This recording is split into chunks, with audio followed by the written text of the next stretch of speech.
Goeienaand, lewende woord Centurion en almal wat saam met ons ingeskakel is in die woordskool. Baie welkom by ons woordskool, ons eerste les as oupa en ouma van 'n merk. Yes. Ja, Geluk ouma. ja, dankie nee. So dis nou saam met oupa en ouma in die woord. Ja. Nou boeke vat. Klein Dorothy Ann Fourie is gebore Ja. eergisteraand, Maandagoggend. maandagoggend. Ja, en sy 3.something gebeur. 3.3 something gebeur. 3.6. En sy is totaal en al beeldskoon. En sy het sulke pragtige lang vingertjies. Dit is die mooiste. En ja, en sy is Maar dit is vir my so lekker om nog 'n Dorothy Ann in my arms vas te hou. ja, dit is lekker. So en So, Kirstenay gaan dit baie goed. So ja, so ons is nou oupa nou. So oupa, wat wil jy ons leer? Ons kantoor, daar's mense wat lawaai by ons kantoor, so ons is nou my dogter se spreekkamer, so as dit hier lawaai of iets gebeur, verskoon asseblief. Dis ons het die stilste plek in die huis probeer kry. Maar ons is by 1 Korintiërs hoofstuk 15 vers 20. Dis waar ons is. Dankie. En ek wil net die tyd dophou. So, kom ons begin deur saam te bid. Here, baie dankie dat U goed is vir ons. Dankie dat U getrou is in elke opsig. Here, U is getrou in hierdie lewe en vir ons in die lewe hierna. As ons saam met U die ewige lewe ingaan, Here, dan is ons so bewus van U teenwoordigheid en U getrouheid. Dankie Jesus. Amen. Amen. Tot ons het nou begin praat oor die opwekking van dooies, en ons het gesê, as ons praat oor die lewe na die dood, wat is die belangrikste ding wat ons mekaar moet sê? Jesus het opgestaan. Jesus het opgestaan. Sien, ek het opgelet daar. Jy let op in die klas, mooi. Goed, en dan het ons vir mekaar gesê, goed, as ons dan praat oor die opstanding van die dooies, dan is Jesus die eerste vrug van die opstanding van die dooies. En dan is dit so mooi dat Paulus ook 'n goeie klinkklare bewys, en ek glo dis hoe die Heilige Gees werk, nee, dat hy kan sê, hy het aan hierdie persoon verskyn, toe aan hierdie klomp, toe aan nog 500. Die skrif sê, in die mond van 2 of 3 getuies sal 'n saak bevestig word.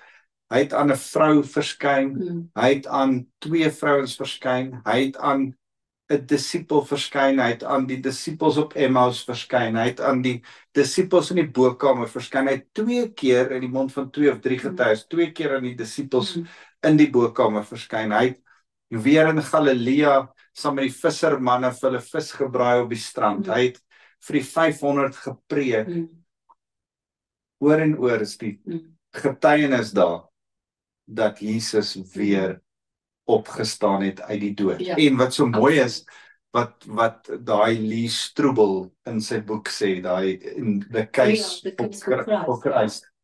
In the case for Christ sê hy, die 500, die disciples, al hierdie mense sou nie deur 'n marteldood gesterf het as hierdie alleen was nie.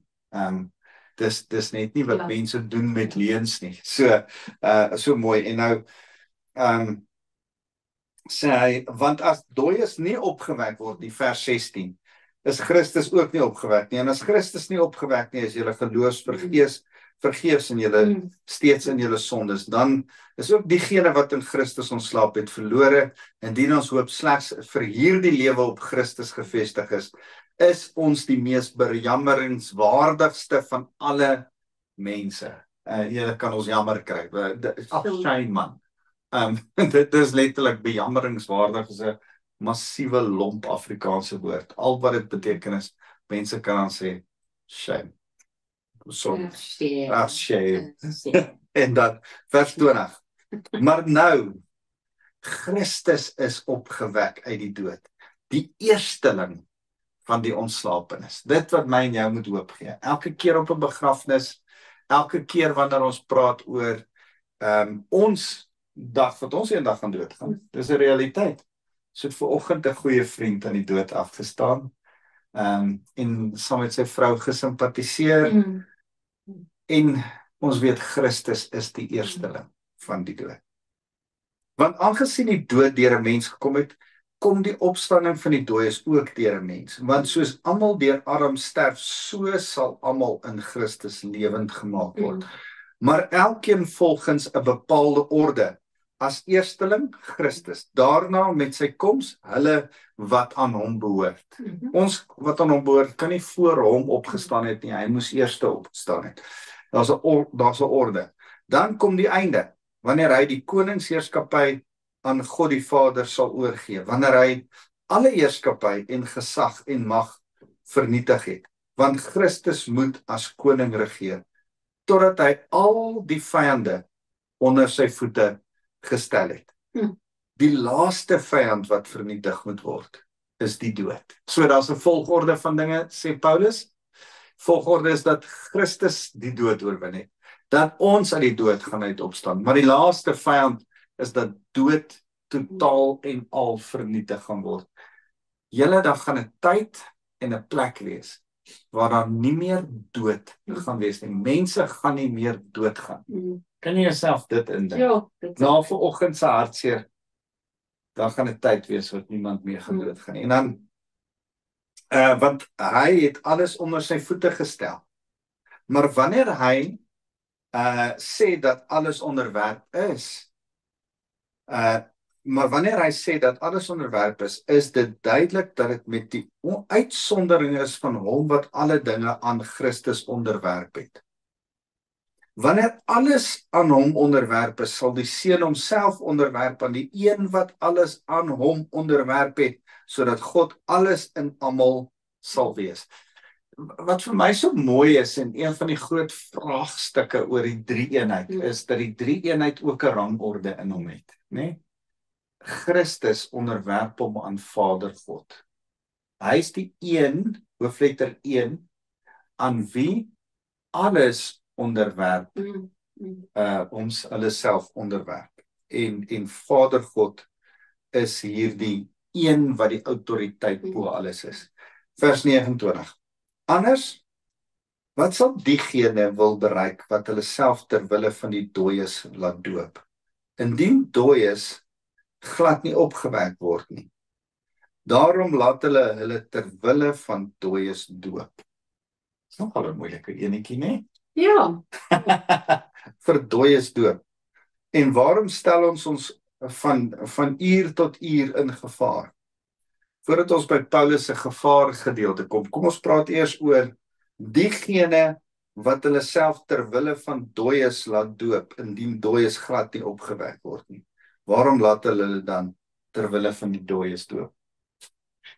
Goed, baie interessante stuk teologie. Hierdie teologie rondom die dooies wat gedoop word.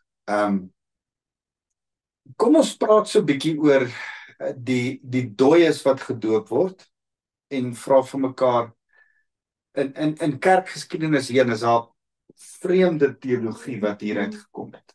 Wat bedoel Paulus eintlik hierby?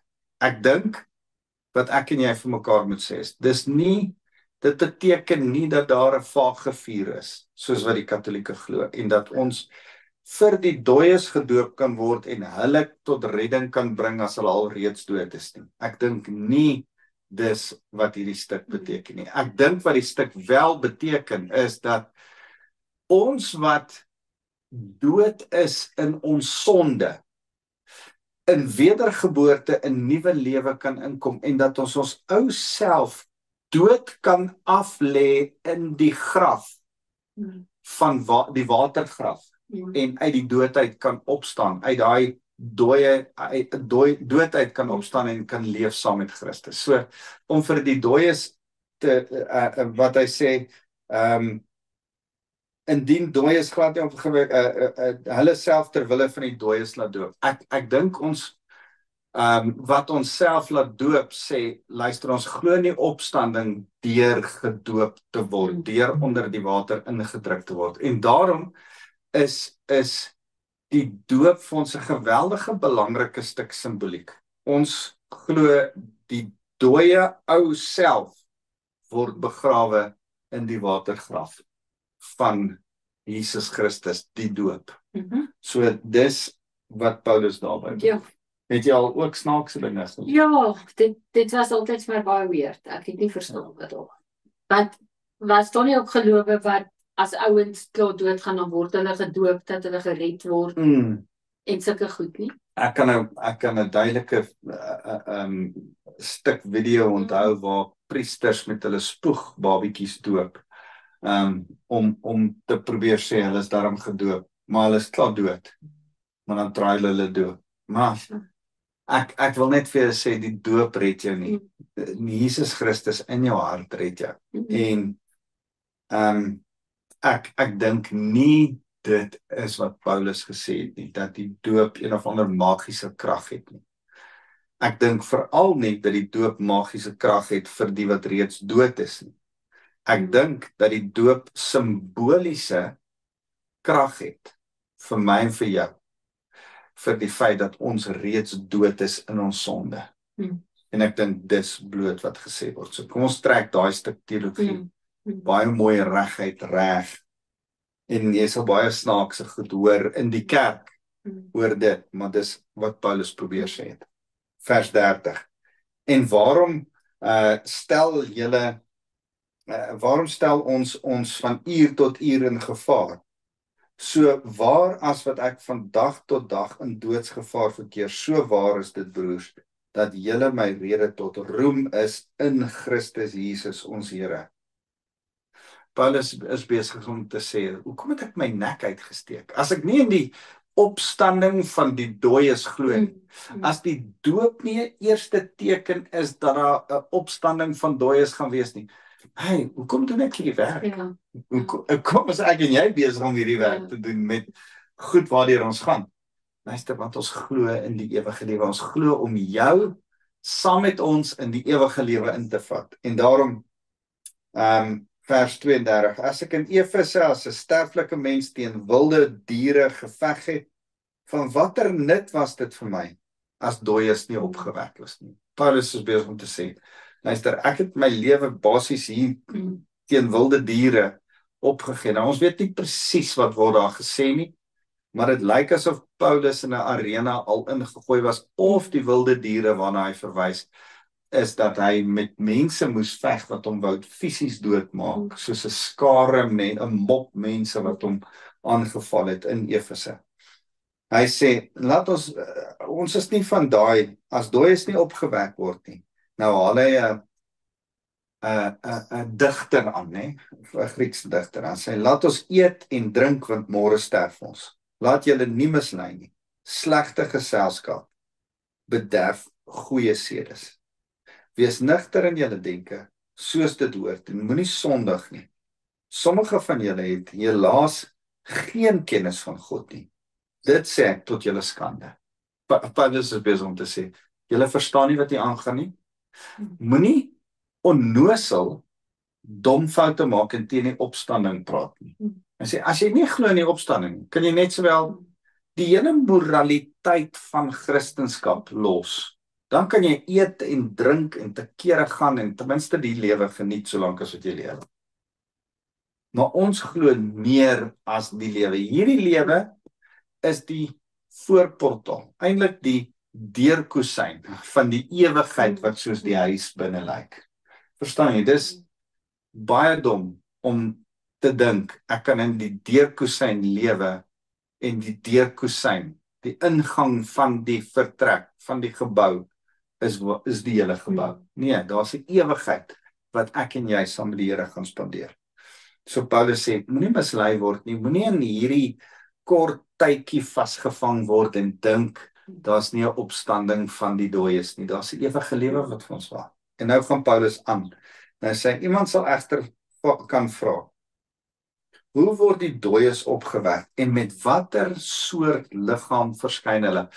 Miskien vra Paulus iets wat hy al in die briewe of in sy tyd in Korinthe of in daai tyd gehoor het. Een van die argumente is, goed, maar wat 'n liggaam van die dooies opgewek word?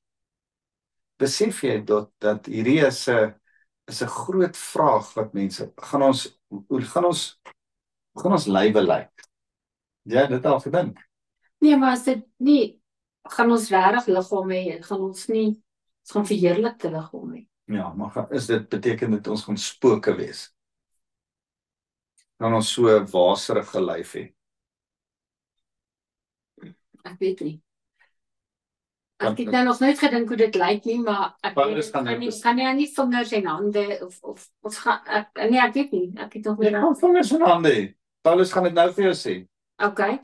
Okay. Gaan ons so lyk soos wat ons nou lyk. Maar wat 'n ouderdom? Goeie vraag. Ja. Wat 'n materiaal? Ja, wat is ek sê, is dit so lyk? Ons is gees, siel en liggaam. Ja. Gaan ons liggaam, siel of gees terugkom?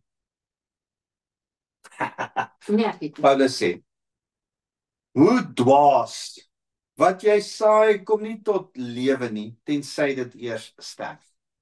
Paulus sê, luister, man, kom ons dink nou net mooi. As jy 'n mieliepit in die grond sit, wat kom op? 'n mielie. Wat word in die grond gesit as jy begrawe word? 'n mens. Wat kom op? 'n worm. 'n mens. Jy begrawe 'n liggaamlike liggaam, 'n liggaamlike verheerlikte liggaam gaan opstaan. So hy sê, en wat jy saai jy nie in die vorm van dit sal aanneem nie, maar 'n blote saadkorrel, of dit nou 'n koringkorrel is of een van die ander sade. Maar God sal, soos hy beplan het, aan elkeen van die sade 'n eie vorm gee.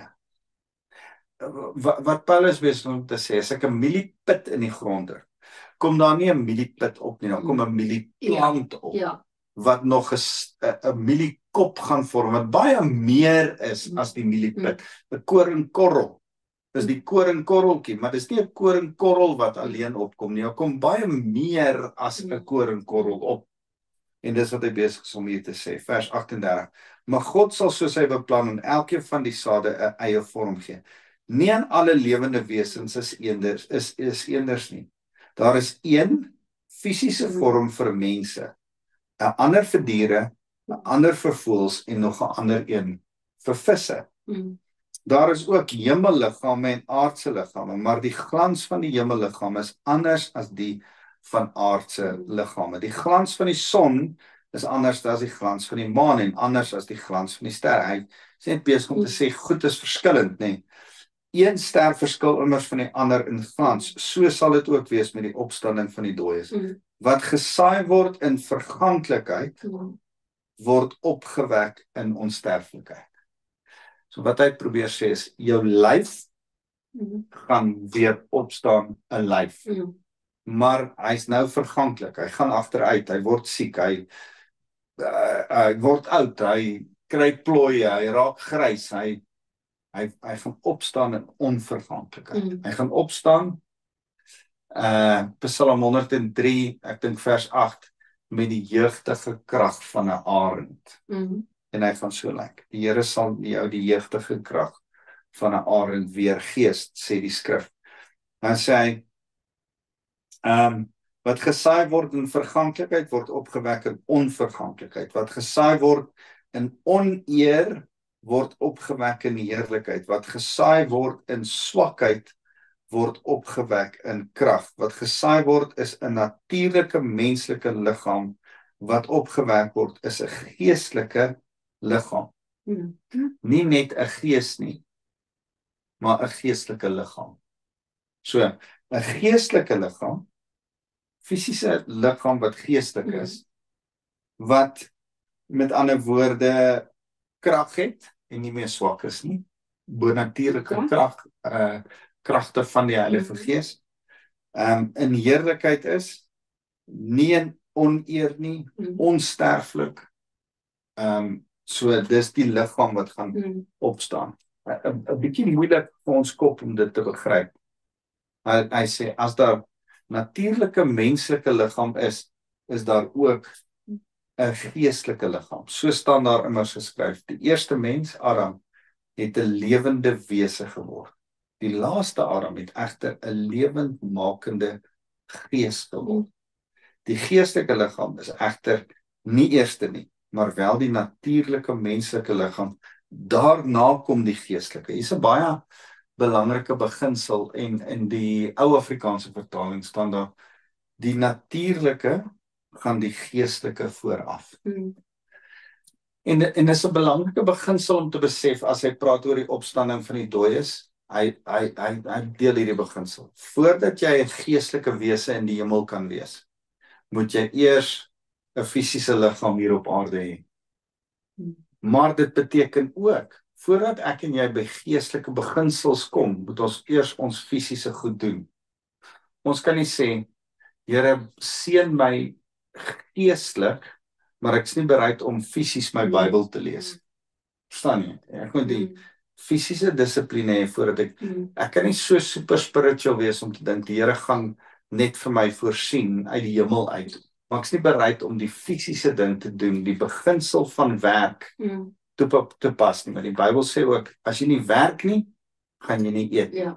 Daar's 'n fisiese wat die geestelike vooraf gaan. En baie keer dan is mense super spiritual, dan vat hulle die geestelike beginsel en skiep die fisiese beginsel.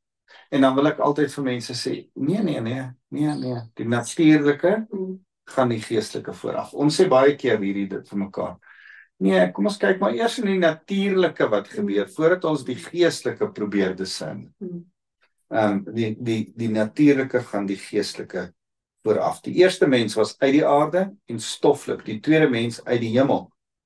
Soos die aardse mens, so ook die aardse mense, en soos die hemelse mens, so ook die hemelse mense. Nou, die hemelse mens, kom ons stop net gou daar, het Jesus 'n liggaam gehad, bene, vingers, arms, lyf, Jesus. Hy het gehad, sê by my. Ja. Jesus het vingers en hande gehad. Ja. Jy het net al gesê. Ja. Gaan ons vingers en hande hê. Ja. As die hemelse liggaam, die hemelse mens, vingers en hande gehad het. Ja. Hy het sy vinger in die modder gedruk. Ja. En die spoeg op die ou se oë. oë. Maar dit is wel op orde. Ja. Maar hy was nog steeds 'n hemelse liggaam. Ja. Okay. Dan gaan ons ook liggaam hê. Maar dit gaan verheerlik, onsterflik, eervol, al daai wees. Goed. Soos ons die beeld van die stoffelike mens gedra het, soos ons die beeld van die hemelse mens. Ons gaan soos hy lyk. Ons gaan nie spooke wees nie. Ek wil nou nie teruggaan en te diep in die teologie en delf van hierdie goed nie, maar in die middeleeue was daar mense wat gesê het, Jesus het verskyn as 'n spook. Dis kom hy, toe die deure gesluit was in die bokkamer kon verskyn, hy was net 'n gees. Maar as jy mooi die skrif gaan lees, het Jesus na sy opstanding uit die dood, saam met die disippels geëet. As hy 'n spook was, sou hy nie kon eet. Sou hy nie geëet het nie. Hy was nie net geestelik nie. Hy was nie net 'n gees. Hy was 'n hy het in sy fisiese liggaam. Hy sê vir Thomas, kom druk jou vinger in my sy. Jy gaan my kan voel, aan my kan vat. En hy letsel in my liggaam nog voel. So, hy het 'n fisiese liggaam gehad voor sy dood, na sy opstanding, nog steeds 'n fisiese liggaam gehad. En ek en jy gaan sy beeld dra. Ons stoffelike mense gaan dan verander word om sy liggaam soos sy liggaam te wees. Dit is wat ek bedoel, broers, dat mense van vlees en bloed nie die koninkryk van God kan beerf nie. En die verganklike beerf nie die onverganklike nie. Kyk, ek vertel julle 'n misterie. Nie almal van ons ontslaap nie, maar ons almal sal verander word. By die laaste bassein, binne 'n oomblik, binne 'n oogwink, 'n bassein sal weer klink en die dooie sal onverganklik opgewek word. En ons, Paulus dink hy is een van die wat nie gaan doodgaan nie en in 'n oogwink verander gaan word. Al die disippels daai tyd het dit nog gedink. Ons 2000 jaar later besef, dit het toe nie met Paulus gebeur nie en heel moontlik gaan dit nie met ons gebeur nie. So, en nou besef ons, wag so 'n bietjie.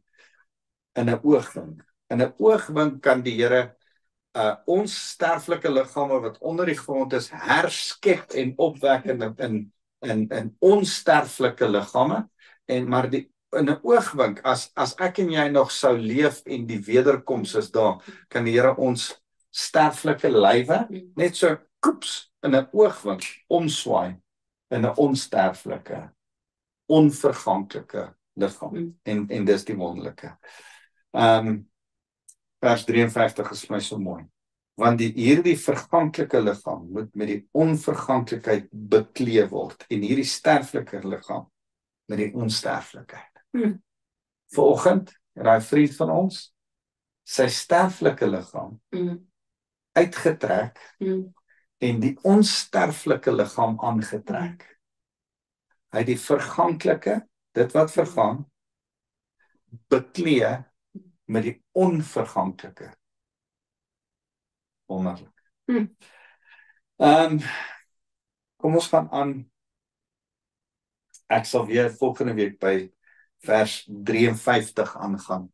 En hierdie laaste gedeelte, hierdie mooi gedeelte van verganklikheid, wat met onverganklikheid bekleed word.